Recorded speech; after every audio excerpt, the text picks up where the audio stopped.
You've heard the dream, right? I mean, we all have. Humanity becoming this incredible multi-planetary species, rockets blazing a path to Mars, setting up our new home out there among the stars.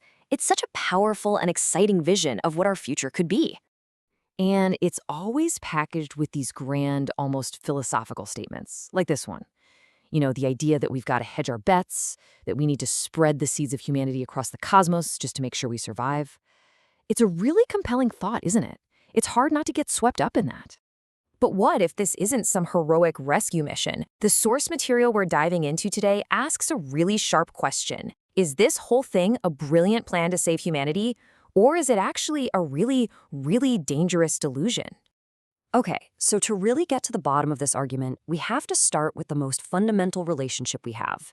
And it's not with technology or rockets, it's with our own biology, our unbreakable, absolute bond to planet Earth.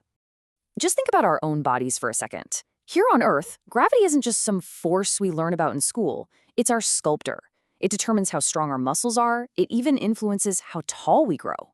But on a low-gravity world like Mars, our biology immediately starts working against us. Our muscles just waste away. And the atmosphere? It's providing the perfect amount of pressure on the outside of our bodies to balance the pressure on the inside. Without it, our veins could literally burst.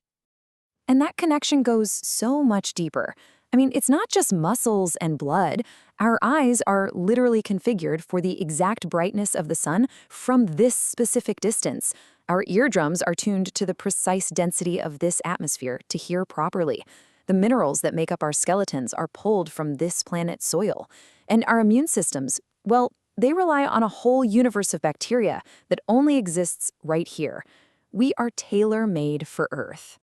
To really drive this point home, the source offers this kind of wild analogy.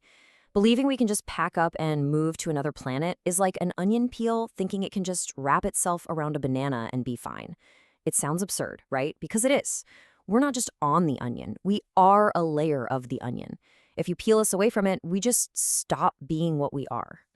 So, if leaving Earth is basically a biological non-starter for the human species as a whole, it kind of begs the question, who is this plan really for?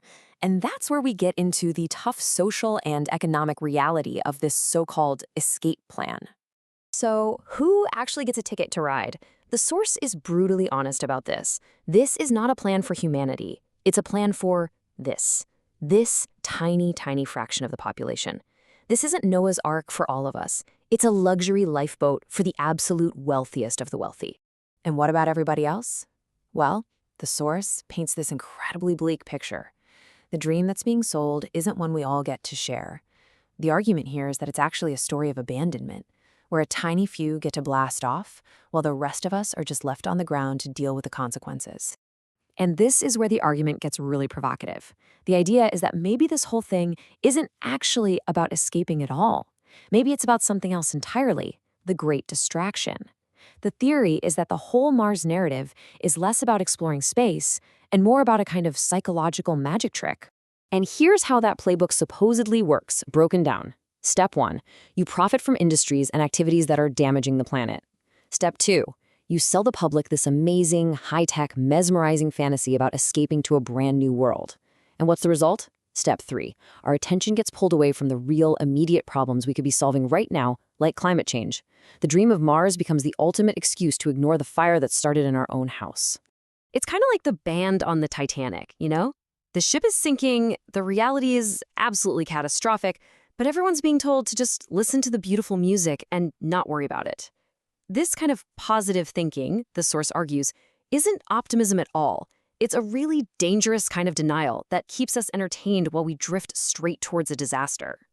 So, after all that, where does this leave us? Well, after taking apart the biological and the social arguments, the source pulls it all together into one single, powerful idea. One planet, one fate. This right here is the line that changes everything. It just shatters that illusion that we're somehow separate from our world. Our minds, our bodies, our very existence, they aren't something separate from the Earth. They are an expression of the Earth. So what does that actually mean? It means humanity and Earth are one single connected system. You can't separate them. There is no escape plan for us that isn't also an escape plan for the planet. Our futures are completely tied together. We either rise together or we fall together. Simple as that. Which brings us to this final, massive question we have to ask ourselves. When we look to the future, where should we put all our energy and our resources? Should we be pouring them into dreaming about building new homes on some cold, barren world?